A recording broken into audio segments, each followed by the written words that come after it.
Kilroy, introduce yourself.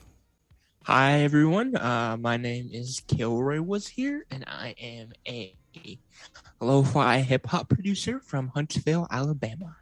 So, how did you get into, creating beats? What's your story? Uh, Basically, what had happened is I originally lived in Indiana for like 13 years, for like up until I was 15. And I moved to Alabama, and I had no friends. I was feeling kind of lonely, so I decided to pick up a hobby, and beat making just happened to be the hobby that I pick up. And I really just took off with it after that. Yeah. How long you been doing it? I've been producing for about 3 to 4 years. Oh, really? So you've been doing it like since you were pretty young. You're 19 years old right now, so you kind of picked it up pretty young. Yeah, So, like, yeah, kinda. what inspired you to make the music that you do? I know you have the SP404, and I know Hmm. make lo-fi and stuff like that. So, what inspired you to take that route? Well, a lot of it had to do with my childhood. Uh, I grew up listening to a lot of like Wu Tang, MF Doom, Madlib, stuff like that. Yeah. And so I really latched onto like the idea of like lo-fi hip hop and just like the dilla bounce and all that at a young age. For a little bit, I wanted no association with it, but after kind of maturing a little bit, I kind of found myself back in the world of lo-fi hip hop, and it really started when I discovered stolen drums on Instagram. That's what really got me back into it. Yeah. Was him. Yeah, he has some very unique drum packs, man. And I don't think I Mhm. know a producer that does not have. So I mean, it's pretty cool. Like, but all those people that you were listening to were kind of like before your time. So like, did you have someone around you that showed you, these artists and these producers that got you into that crowd? Yeah, it was my dad. Oh, really? Hmm. Okay. Did he make beats too? Like, No. how did you learn how to, use Ableton? Ableton is what you use, right? Yeah. Ableton and SP. How did you go about learning those things? It was really YouTube and the internet is what taught me how to use these things. I originally started on FL Studio for a little bit, and I used that for like a year. And then after a year, I switched to Ableton. And then around the time I switched to Ableton, I also got my 404. So at the same time I was learning Ableton, I was also learning my 404. And I've been doing that for like 2 to 3 years and just searching on the internet for questions I have and like browsing Reddit forums. I've just kind of come to where I am now in a lot of practice too. Yeah. And the crazy thing is like, beat making a portion of it is like skill and natural skill, but a lot of it is the knowledge that you acquire and how much you study the game too. That being Hmm. said, do you have a method or a technique when it comes to your production? Like, how do you approach making a beat? It honestly depends because I'm kind of, I don't know, I like to switch things up a lot. So sometimes I'll approach beat making from one way, and then sometimes I'll approach it from a whole nother way. Yeah. Like, I know for a little bit I was starting off with the sample, like getting the sample chops going and like moving on to the hi-hats or whatever, like doing everything individual, like the kick and the snare patterns individually. But now I just use the Ableton push too. I just start off with the drum rhythm, and then I add the sample chops on top of it. Yeah. I've actually, because I also make a little bit of like lo-fi and boom bap. I'm also a huge fan of jdilla and madlib. I love what they do. I think it's super interesting. And I kind of found myself like I used to like do the sample and then the beat, and you know I felt like it was kind of hard for me. Now I kind of just come up with patterns and then fit the sample in as needed. And I always thought that was super Yeah, dope. it's a lot easier to do it that way. Yeah. Um, yeah, man. So like you've been doing this for 3 years. How long have you been like releasing music? Like when did you release your first project? I guess I released. some projects in summer of 2019 on SoundCloud. Like I did like 3 of those. I did one for summer. No, I did 2 of those. I did one for summer, and then I did one for the fall. And then after that, my first project that I put out on Spotify. I think that came out January or February of last year. Okay. So how did you go about finding an audience for your music? It was really Instagram is what really helped me find my audience. Instagram is like my main social media platform, and just using it for a year and networking and everything. That's what really helped me grow my audience. Yeah. Like, so what did you do? What were you doing that was gaining traction and finding the people that wanted to listen to your beats? I guess. Well, I originally learned this method from Adam Ivy, but I just started trying to target an audience. I didn't have an audience at the time, but I tried to like target people who I think would want to be a part of my audience using stuff like hashtags on my post. And then when I'm not posting on Instagram, I'll just go through the hashtags, leave some comments on people's pages, like positive comments. I'm not doing that like whole copy and paste that same thing over and over again thing, but I'm leaving stuff, and like I'm telling people what I like about the beat, and then after just doing that for a while, people will come back like, oh yeah, your beats are dope too, and then you exchange things mutually, and eventually like, whoa, this dude's dope, and then it just keeps going. It's like really slow at first, but then it kind of starts to snowball. Yeah. So that be a part of the community thing really kind of helped, build an audience for yourself. Yeah. So what's one thing you want your fans to understand about you? I guess this is one thing that I would like them to know is that things are only going to get weirder from here. So these are the most tame things are going to be for now. What does that mean? I just have like a lot of I'm in my head a lot, and I have a bunch of ideas in my head that I just want to do in the future. Yeah. And they're all like wild and crazy. Yeah. Well, I'm excited to see it, man.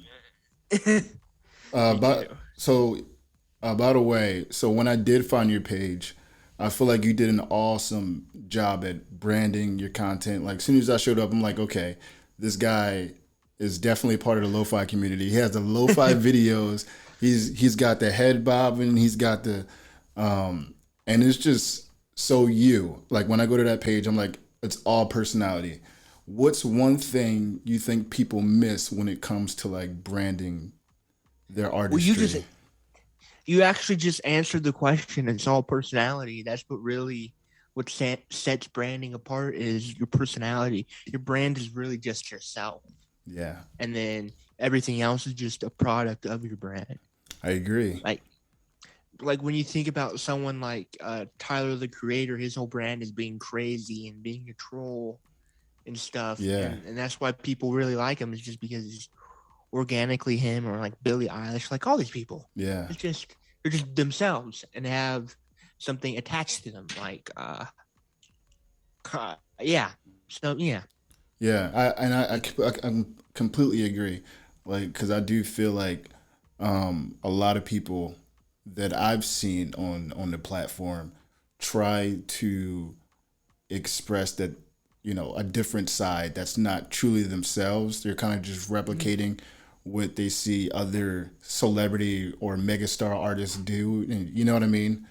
Yeah. And just post pictures of like, and no one really knows how to relate to it. But you go to your page, you have long posts that explain what you want to do, how you want to do it. And you kind of bring everybody like it's, hey, join my community type of thing.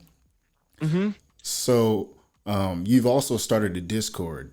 What was that like? Why did you decide to start a Discord, and how's that going for you? I wanted to start Discord because of Kenny Beats. And like Discord is like a way, like Instagram is like everyone in the community, but Discord, your own Discord is like your own kind of community. your own little community of people who really just really fuck with you a lot, and for me a chance to talk amongst themselves because I know that they do have common interests with each other, Yeah. and we all have common interests and stuff. So in my Discord server, we do like sample battles.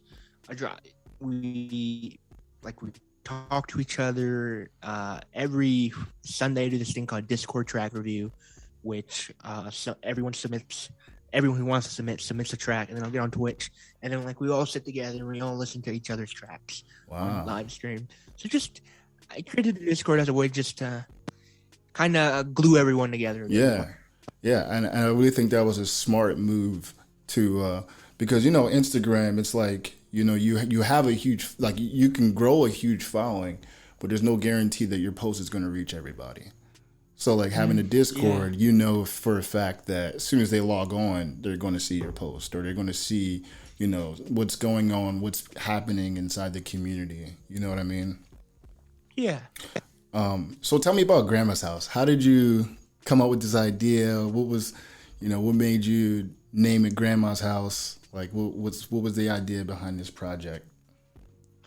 Okay, so in June, I went to my grandma's house in Utah for a month.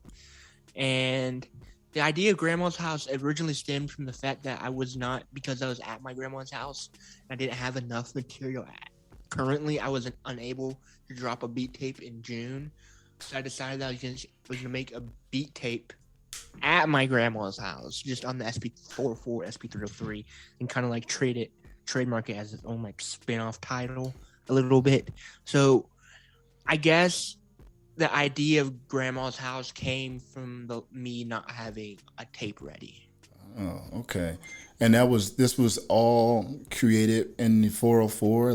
You had all the beats created directly from the SP404 for every single beat? Yeah, it was created mainly. Yeah, it was created on the SP404.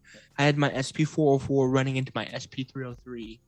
And what I did is I would use the resample method, and I get a drum pattern going in the resample method. And then once I got a drum pattern going in the resample method, I would just play the sample chops over the drum rhythm while it was recording into the SP303 with the vinyl sim on.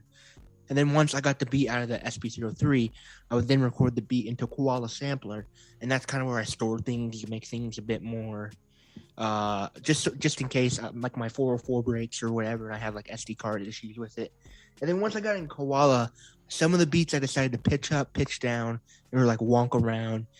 And then another thing is that because I was doing everything live, it was pretty hard for me to get a perfect loop of the whole beat, and I used Koala just to get everything tighter. Wow, that's such a creative way to get everything together. That's insane. The insanity in that, the genius in that's pretty dope. So how do you go about finding samples? Where do you go? Where's your source? YouTube of places, but recently I've been I've been gaining a lot of samples from just listening to my Spotify playlist. Just the way I run my playlist, well, at least it's my personal playlist that I listen to by itself. But basically what I do is since I work and I'm allowed to listen to music at work for 8 hours, so what I do is I just download a bunch of albums that I think I'll like, and then when I get to work I listen to them, and through doing that, just listen to music for 8 hours a day. I find a lot of samples doing that, but before that it was just YouTube. Okay. So being a sampler, is copyright something that you worry about a lot when it comes to releasing some of these beats? I hope this doesn't come back to bite me in the ass, but no, not really. No, not yet.